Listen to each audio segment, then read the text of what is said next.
They thought, let's make some bread that you can fit down your trouser leg. What? That's not true! No, it's not! Forget it.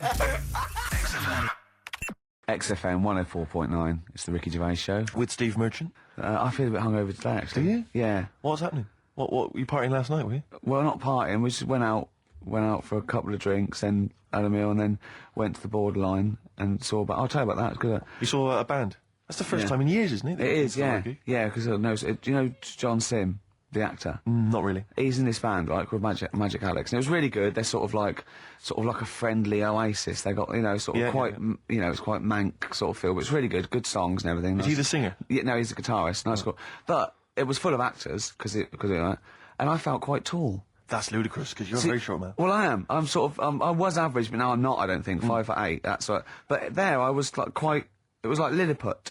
So I just got to hang out at actors do. Yeah. This is the reason, because actors are often quite handsome people, but yet they're always quite obnoxious. We are. No, I mean, they're normally quite obnoxious, Rick. Again, you're a good example of that. And yet, I think it must be the small man complex. That's what makes them so obnoxious and so kind of desperate for attention.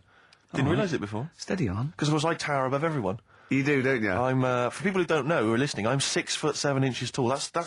That's high. Yeah. That's and for people who've never seen him, he doesn't hold it well. It's not like he's a sort of handsome athlete, is it, Carl? He's a bit of a... What do you call him? Carl, don't answer. No. Don't get drawn into that. You know the game he's playing. No. Do you know yesterday when you were in the office? Yeah.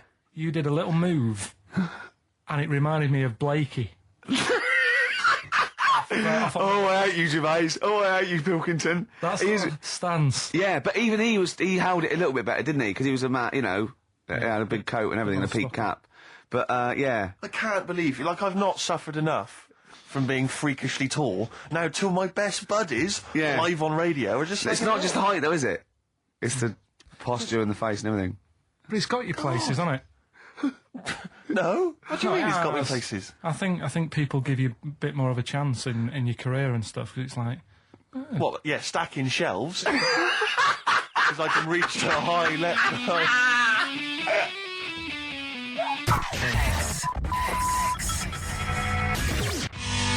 Muse, Plug-in Baby on XFM 104.9.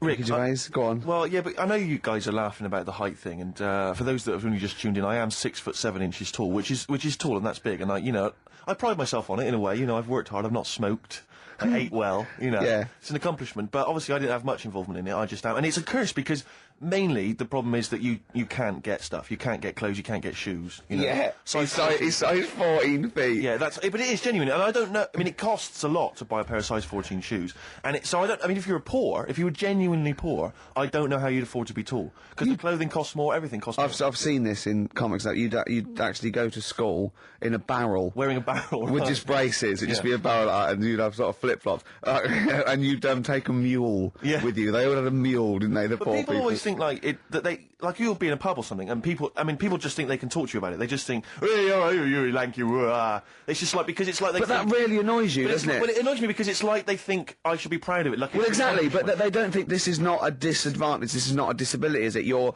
taller than most people. It might get a disability. No. If you were 8'3", it'd be slightly debilitating. You would, but disabilitating. What? Disabilitating? Yeah. No, you're a medical man, aren't you? But no, the point is, it's a disabilitating because when you go on public transport, like if you're on a coach. Yeah. The only place I can sit on a coach is that seat on the driver's lap. Either on the driver's lap or that seat at the very end. Yeah. Which sits into the aisle. Yeah. That's the only place I can sit. You stand up, some sort of kids at the back waving at drivers. You could drive it from the back. Here it comes. Watch it. Were you a tall baby? Or... Mr. and Mrs. Merchant, you've given birth to a basketball player. Look at his dribble already. Were you a tall baby? Babies aren't tall. At what point did you suddenly, Jesus, nothing fits me? Well, it didn't happen overnight, Carl. Let's do a little graph. How tall were you at 5? Oh, I don't know. 3 foot. 3 foot. How tall were you at 12? 6 foot. 6. Were you really? I don't know, do I? How do I remember? I don't remember this. Well, when did teachers start calling you freak boy and Rarely, lanky? they didn't. It wasn't Didn't they? so much. It was no. You went to a funny school. I went bowling with him once. Well, I'd never been bowling before, and he'd been once before. And he went, "Let's go to this bowl." We went to a bowling alley, right? And you have to wear these special shoes. Now they're sort of like pointed things anyway, and they're multicoloured, sort of red and green. They look pretty weird. And the woman said to me, "Oh, what size?" I said, "Oh, 8. She went, "Yeah." So what size are you? He went, 14. She went, 14. He went, "You probably haven't got them." She goes, "Yeah, I think we have got one pair." And she put them on the table, and it was like Krusty the Clown. And I just started laughing. They looked so long, and he had to run round this bowling alley in these freaky clown But shoes. they don't look freaky clown like when I'm wearing them, because the rest of me's in proportion to it. It looks like a little wall bracket. One of the worst things that happened to me was when I was like, I don't know, when I was about 16 or something. We went to It's a fire. There's a fire alarm going off. There's a fire alarm going off. And the fire light's going off. Yeah. Should we not just maybe we play a evacuate? record and go and check that out? Wrap it up if you want. Oh, no, not wrap it up. Play a record. I'm going to go. No, the See you fire, later. it's gone off, Rick. It's gone off. Oh, what? We might have burned down. Yeah, I think we'd know about it. The flames licking around our ankles would be a clue. God. I'm going to go and investigate. You shouldn't ignore a fire alarm, should you? Blimey. We're entertaining the nation. Oh, look at him. He's scared of fire. I noticed that your investigating the fire mainly involved wandering out into the office, looking around a bit, then coming back. Yeah. What did you find out? There was no fire. There was no fire. No. Right. But I love that. Imagine that though. Imagine like, there's a fire and there's loads of firemen. They go, "Get back," and you go to the firemen. "Oh, get back!" Oh, look at him. I would. I'd actually Yeah. be justified to. Okay, there's heavy shelling, lads. Retreat. Oh, back, Sarge. I'm sorry. Back, Sarge. Yeah. There was a fire alarm. I'd never seen it before. A fire thing going off. There was a fire alarm going. I thought, oh, let's at least have a look if there's a fire. That's all I thought. See, here's some official coming in now to tell us we should have been running out. There's no fire. Well, you can't just stop entertaining, the people of London just because there's a fire. This isn't the Titanic. Oh, true. I don't have to carry on playing. I don't know. It feels like a bit of a sinking ship. Really. Here we go. Right. Nice one. Nice one. I don't know who I was flagging off then. Probably me. Yeah, I think so. Yeah. Listen, let me just tell you briefly. This is another example of how people can just exploit you and make fun of you when you're tall. Yeah. I was quite tall. I've always been like about 6'7" for quite a while now. And when I was about 16, I went to a big New Year's celebration in Bristol, where I come from. And everyone kind of congregates in this big sort of part of town, and there's sort of people dancing around, like in Trafalgar Square. And I was there, and somehow I just picked up a balloon somewhere along the line, one of those kind of helium sort of balloons, and I was holding that, sort of dancing around. And these two girls came up to me, and I was thinking, yeah, okay, it's New Year's Eve, brilliant, that's my kind of party. Yeah. And they came out, and they went, hey. Once a year. And they said, you going to be here for long? And I went, well, maybe. And they said, it's just that we've arranged to meet back at you in about an hour. I went, what do you mean? I went, well, it's just because we can see you wherever you are. Don't worry, you can move around and stuff. We'll see you with the balloon. Just arrange to meet some friends. I love that. A landmark. So pilots use that. Oh, we're just coming in. There's where we go. When we see Steve Merchant, we'll be descending to Bristol Temple Mead. What's really funny is New Year's Eve, Trafalgar Square, you've got a huge column, but they use Steve as like the meeting point. Steve's got a huge column. Brilliant, Rick. Well done. Award-winning comedy from Ricky Gervais. Happy Mondays there, Manxie. Now, Carl's like really getting down. Oh, yeah. Oh, come on. Got Come any on. Veras? Oh, come on, Mel. Did they take you back, did it? Yeah. How old are you? 29. 29. So you were just going into out of your teens. I'm a Virgo. No. What? No. No. You don't understand. It's just. I'm Rick, a Virgo. I thought we discussed about involving Carl. Yeah, sorry, yeah. Management have told us we're just not allowed to do it. We've had emails from people. Please don't speak to Carl. It's cruel. Exactly. On the cusp. On the cusp, the Virgo, he said. Still going through with it. Doesn't know what's going on, does he? Just wave bright objects at him. Yeah. What's the sexiest cartoon? I'm glad you've asked. A lot of people say Jessica Rabbit. They do, and they'd be right to say that, because she's actually human. She's not an animal, which is good. What? Isn't she? No, she's a normal woman married to a rabbit. No, she's not. Yeah, Jessica Rabbit. Is that what she got a surname, Rabbit? But she's not actually she's a rabbit. married Roger Rabbit. But she's not actually a rabbit. She's a glamorous woman. Is she? Yeah. I've never seen it. No, yeah. This is the weird thing about it. That's weird, though, isn't it? It is weird, the idea of a rabbit having sex with a beautiful woman. That is the weirdest thing about it. How does that make you feel? Annoyed, if I'm honest. Yeah. But I bought some bunny ears just after I saw the film. Oh, hip-hop. You got your hip-hop Oh, yeah, track. good. No. This album was rated by a lot of people last year. My sources tell me that it's being re-released and re-recorded this year. Anyway, Nerd are the outfit. They're better known as the Neptunes, who are kind of sort of hip-hop R&B producers. I think this track may have featured on a giveaway CD. It did. On the NME. It did. Anyway, it's Dynamite. It's from the album In Search Of by Nerd, and it's Bobby James. Play it.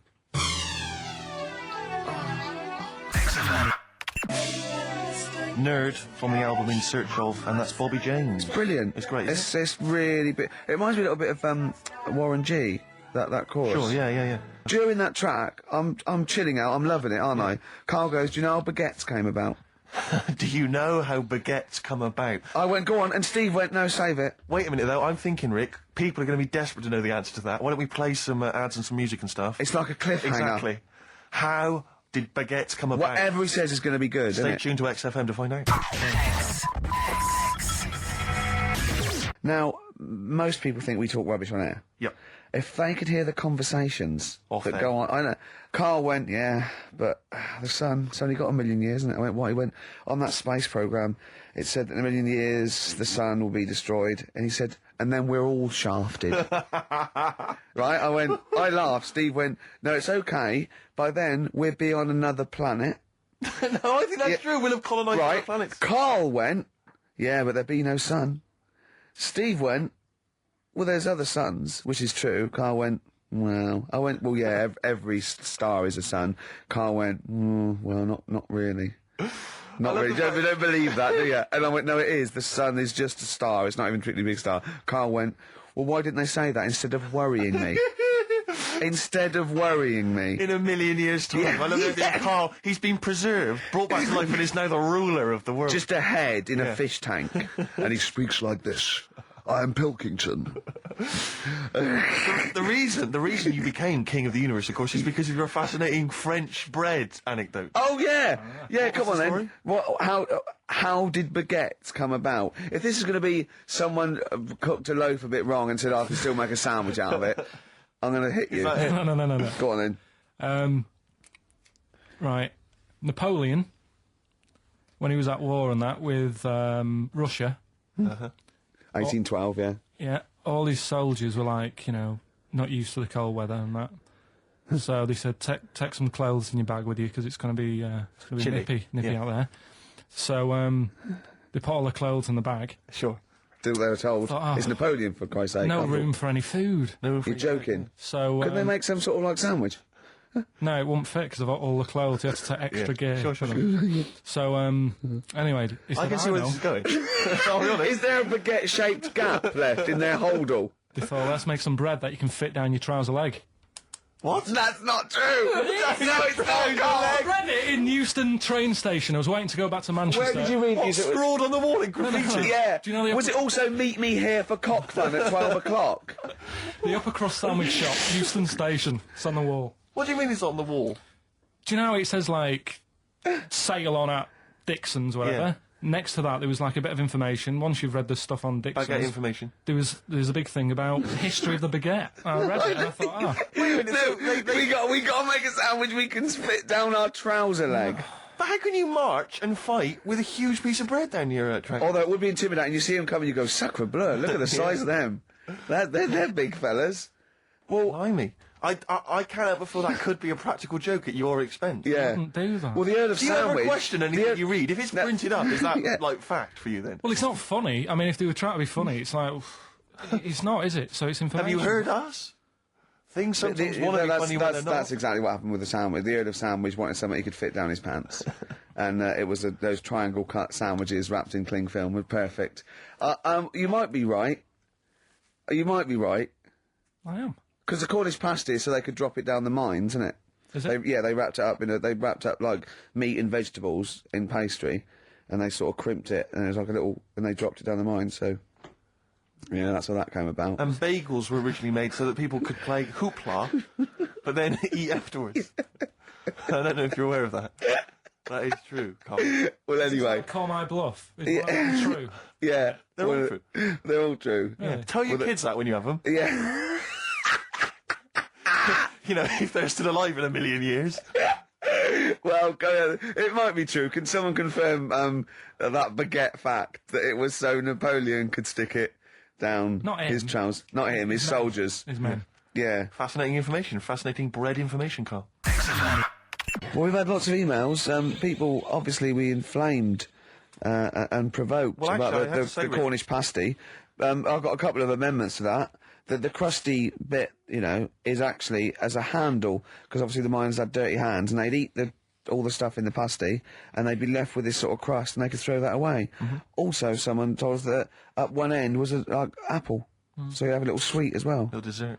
So there you go. You noticed how, no one ever contributes when we ask about the music, when we ask about hip-hop, No. or their, opinions on that, anything important. No. But start talking about pasties. Yeah. We've had about 5 phone calls. Yeah, and someone phoned up to confirm. They used to work for Upper Crust, and basically Carl got all excited. So it is true. She went, well, I don't know if it's true. I've read the same sign you did, Carl. Interestingly, there's an email here that says, which basically offers a history of the baguette, and talks about after the revolution, the government decreed that all of France must eat the same bread. And it was up to the bakers to bake this bread of equality.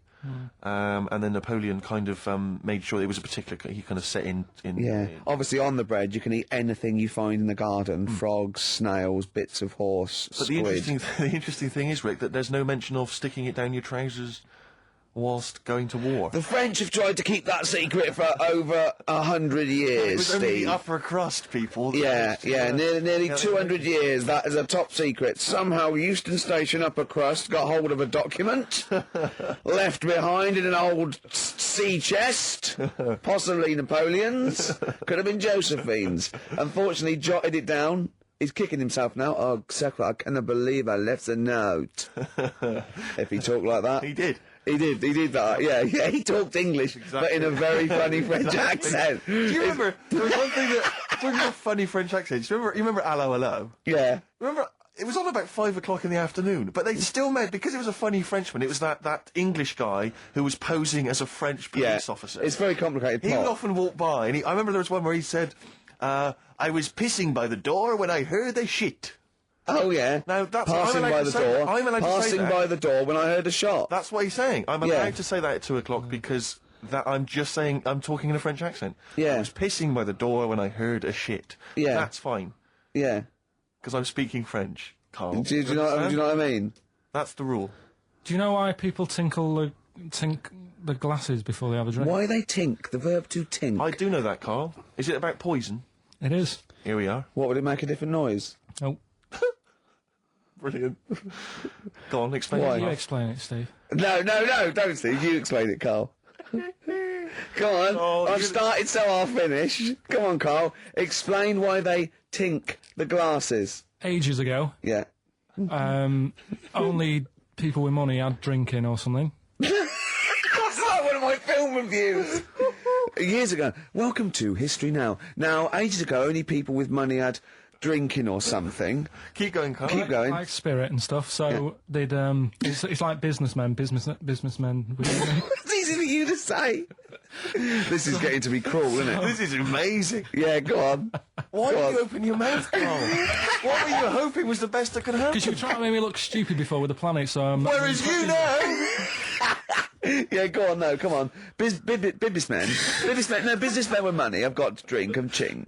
Okay, so then, with all the drinks... so they'd nip round to have a chat about whatever they're earning money with, and they'd say, "Right, do you want a drink then?" And they'd go, "Oh yeah, that'd be all right." So rather than just pouring it out of a bottle into a glass and saying, "There you go," it could be going, "Hang on a minute," it could be poisoning me ear and trying to nip my business idea. Yeah. So what they'd do, it sort of pour a bit of his drink into the other person's glass, and you get that tink noise, and that's like cheers, you know. No, Carl, I've just had a slight amendment there. I think what it was you're absolutely right that they would then test each other's drinks to show that it wasn't poison. But over the years, that was reduced to just chinking the glasses by way of saying, let's not actually bother going through the whole rigmarole. They just did the Yeah. chinking of the glasses Yeah, as a well, kind of symbolic way of saying it. Yeah, that's good. It was exhausting though, wasn't it? I know. Was it worth it, do you think? Well, I like that, because people carry that with them now. When they do that, they'll think, oh, that bloke's definitely not trying to poison me. Yeah. So the horrible thing is that now, when I do the glasses, I can laugh and go, they don't know I've poisoned them. Exactly. You should always do the pouring back and forth. It's a shortcut, it's a slippery slope. You know, just be careful. Ash, there's a star. One of my bands of 2001, Ash. Was it? All right? We didn't say hello because we were away for a couple of weeks. We didn't come back and go, oh, we're back, did we? It's like nothing ever happened. Exactly. Do you know what I mean? Did you have a good Christmas? Yeah, you? Yep. Carl? Yeah, it's all right. Lovely. Okay, let's crack on. Good. I went on holiday after Christmas, yeah. And so did our mutual friend, Phil Belker. Yeah, good man. He was in Lanzarote and he told me one of the funny... I don't know if I can tell this on the radio. I'll have to say the C word. I'll just go... It's in a sentence, so I just go you see when it comes, and you'll know that he's saying the terrible word. Just, didn't want to ruin the anecdote. Anyway, they're walking along one evening in Lanzarote, and there's lots of Brits there, apparently, and Phil overhears a sort of a married couple arguing. They're having to go home a bit early, and she's saying to him, she went, for Christ's sake, every time we come out drinking, you always shit yourself. Right? Wow. Always, not once. So he's going, I've told you, he said, it's not the drink, it's the weather. She went, the weather. You'll be blaming the food next, you see. I don't think they should have got married. Wow. Or, mate, when did you think the shitting themselves started? Must have been after the marriage, because if you're courting, and they go, went out with Derek again, did you last night? Yeah, how was it? The evening was lovely, the meal was nice, but he shut himself. Again. That's 5 dates, 5 different heaps of shit. But I think I can change him. I think I can change him, yeah. It must have happened after the marrying. Or he just might think, oh, God, or he's got to that age where he think, look, I'll just empty it when I get home. Yeah. I'm not going to keep going up and going to the toilet, It's the ice that does it. Yeah, Carl is right, I think. It is the ice. What do you mean? People forget, they say, oh, don't drink the water when you're on holiday, and they don't. They drink, they buy Evian and stuff. Oh, I see. They forget about the ice. The ice cubes, you're right, in a bar. Made from tap water. And that can do it, can it? Yeah. But she said every time you're drinking, didn't she? I assume that she wasn't drinking ice then. Yeah. I mean, why is it just happened to him? Let's be honest, everyone that goes on holiday doesn't end up crapping themselves. Yeah, they usually make it to a toilet. He does it every time he drinks, doesn't he? Yeah, well, apparently. Just don't let him carry the baguettes. He's good, isn't he? Oh, Carl comes out with something. He does now and again, High doesn't five, he? Carl. That was sweet, man. That Yeah, was sweet. nice one. Yeah, respect you.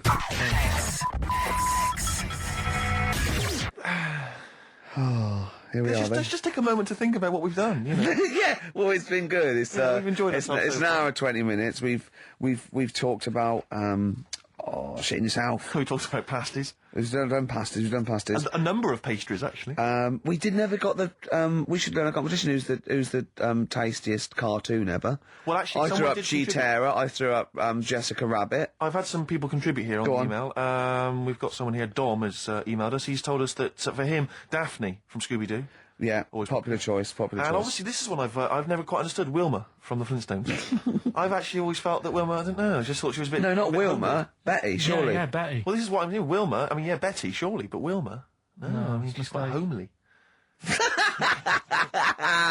But Betty, yeah. Come on, Steve. You wouldn't say no to Wilma. No, I suppose not. If it was like, I'd be worried about Fred if he found out. I'd hate to do it, I don't want to do it to Fred. He's a good guy. He is, isn't Yeah, he? He's a worked bit of a hard. chump. Whereas Barney, to be honest, I don't think he deserves Betty. Do they both work in the quarry?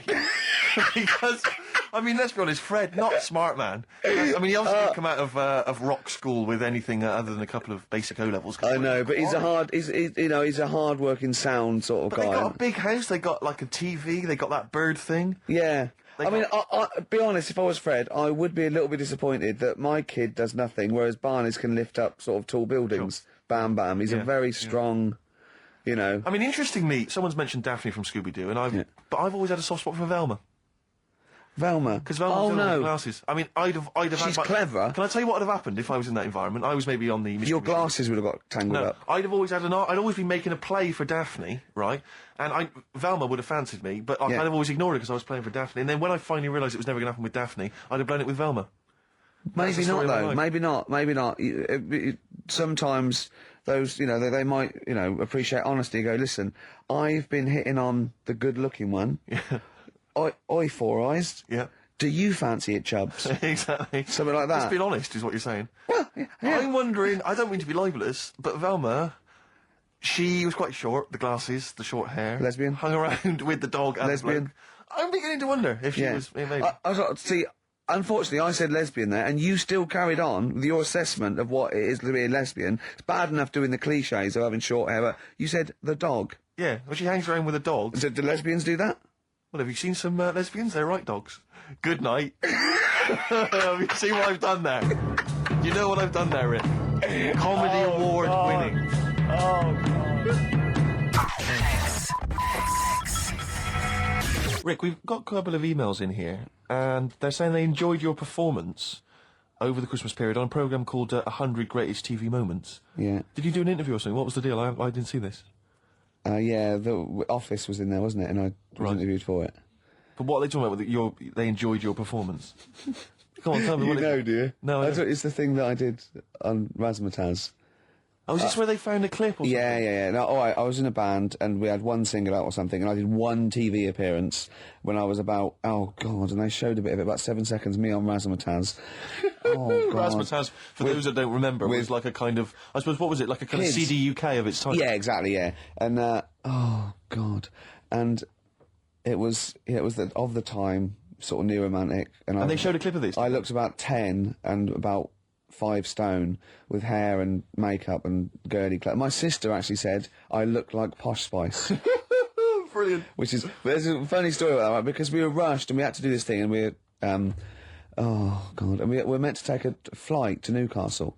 And where were you travelling from? London? Yeah, but we got there and we didn't have tickets, we were told to be there, but the A&R man overslept. Right, for the record company, overslept, and it was terrible, and we were fretting, and eventually it was too late to get the plane. We missed the plane. We had to get a train, and it was really kind of fine. They were back and forth, going, yeah, if they come now, we can still do it. We're going to miss it, and this was like a big promotional thing. And we got there, and they went, oh, God, right?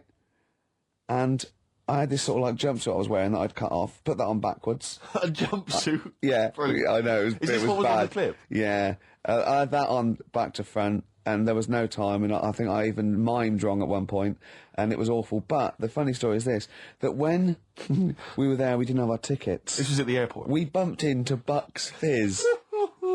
The guys and girls from Bucks Fizz and their manager, so there's like 5 of them, right? And there's 2 of us, and they had 5 tickets. And Bucks Fizz tried to smuggle us through. And so they went through the things, right? And they went, tickets please. And he just waved 5 tickets that he had, like that, goes, this is us, right? And they went, well, can I have a look at them? And they went, there's only 5 here. And they just looked at us and went, sorry lads, we tried. We were nearly smuggled through. By Bobby. Carol. They couldn't even with their powers. They were the height of their powers. Because that was like the make-believe time. They'd already done making your mind up. I thought if anyone can get us through customs check, it was the Fizz. But even the Fizz what I like could though, not that get us reassures through. me, I have to say, about kind of airplane travel. You know, in these kind of troubled times, it's nice to know that even someone like Bucks Fizz couldn't get, smuggle someone through. That's good, because even, the top security man went, hold on, there's 5 in the Fizz, there's 5 tickets, those 2 lads are not going through. Exactly. Yeah, that makes you more secure about air travel now. Well, it's lovely if I'm in America, and I see 5-star, trying to get through customs. With 2 other lads. Exactly. I think, wait a minute, what's going on there? Yeah. Wait a minute, security guy stopped him, it's fine. It's fine, yeah. There's only 5 in 5-star. Oh. It's lovely to know that. Yeah. I love the fact, and did you know the Fizz previous? Was this your first run-in with the Fizz? No, they were doing the Taz, same as us. They were doing the old Raz, same as us. Did you recognise the Fizz and go, oh my God, that's the Fizz, let's try and sneak in with them, or did they recognise you? How did it work? They wouldn't have recognised us. Exactly, that's what I'm thinking. I love the audacity of going up to Bucks Fizz and saying, try and smuggle us in. Can you try and break aviation law for us? Now, it's time to make your mind up. We're going to the land of make-believe. I did that and they laughed. They went, brilliant. Yeah. We'll get you through, lads. Yeah. Just stay tight. I was actually on top of Bobby's shoulders in a long coat. Lovely. Yeah, but Bill was... Seriously though, I don't understand what their plan was. Like they would have gone, through. It's the Fizz, let them through. Yeah. Yeah. Don't bother checking the... It's like, wasn't even answering. We couldn't even get to Newcastle. Do you think it was wearing your jumpsuit backwards that sort of gave it away? Well, no, but see, I didn't have it on then. I was just in civvies. I just had jeans and a t-shirt then. I didn't even have my hair gelled. I was just like cash. I saw it. I thought it looked all right. Did you? Did you? Well, I mean, for Then In a you. tight jumpsuit. Nice Yeah. cheekbones. Brilliant. Yeah. Yeah. I had some cheekbones. Yeah. That was the. That was. If the anyone difference. else saw it, or maybe they taped it let's- and they've got let's a leave clip, it now. because I'd love to see it. I missed it. Well, I'll get you one. Slide If you around have the it, room. put it. I'll tell you what. Why not create a website, and put that clip on there on a constant loop, and then send the address in, and I'll give it out, and people can check it out for themselves. Yeah, Rick. brilliant. Is that okay? Yeah. Cool. I'll have to lose weight now. Yeah. Steve, what's about it? That's it, isn't it? We've had some laughs, haven't we? We've learned as well. We've been educated as ever. Yeah, pasties, all that. We've got baguette information. Rick, I was lucky enough this week to go to a exclusive press preview of Britney Spears' forthcoming movie, Crisscross, or Yeah. Crossroads. Crossroads, I think it's called. Yeah. It's not related to the popular TV show. Right. Rick, I'm assuming you'd love me to do a little review of it now. I can't, because it's No, I wouldn't. embargoed until March. I can only talk about it in March. No, I otherwise wouldn't, no. the press people will go crazy. No, I don't. I wouldn't want you to. no. Well, no, I imagine you want to know all about Crossroads. Not really. Because I cannot tell you anything. Well, don't then. I mean, just. Well, you can ask me questions, you can pump me for information, I cannot tell you anything about it until I March. would pump you for no reason ever. No, but Rick, Certainly not for information. Carl, doesn't matter what you ask me about Britney Spears' Crossroads, I cannot tell you anything about it. Alright. Okay? Okay. But seriously, if you want to know the plot or what I think of it, I cannot discuss it. Okay? And if the listeners want to email in questions, they can, I cannot reply until March. So hang on for that. I've seen the film already. I've already seen the film myself in advance of everyone else. I Yeah. can't tell anyone about it Right. until March. That's the kind of I'll exclusive. tell you what, though. Go on. Maybe I'll review it in March. No, you can't, Why? because you haven't seen it, and I have. Yeah. But if you want to ask me a question now about it. Well, that's you in March. Yeah, but if very you wanted bothered. to know now, you couldn't know. I wouldn't be able to tell you. Right. Song for the lovers. Yeah. Ladies, Anyway, sorry. song for the ladies this week. I was lucky enough to get given as a Christmas gift the Rolling Stones complete singles collection. Good And present. Good Well, present. it's an absolute joy. And I'd forgotten how brilliant Wild Horses Oh, great is track. from the Stones. So I thought I'd play that this week for the ladies. Let's leave them with that. Jagger and Richards at their best. Beautiful. Watts is in on it. If I know Wattsy. I mean, Wyman was still there those days. See you next time. Bye. Forget it.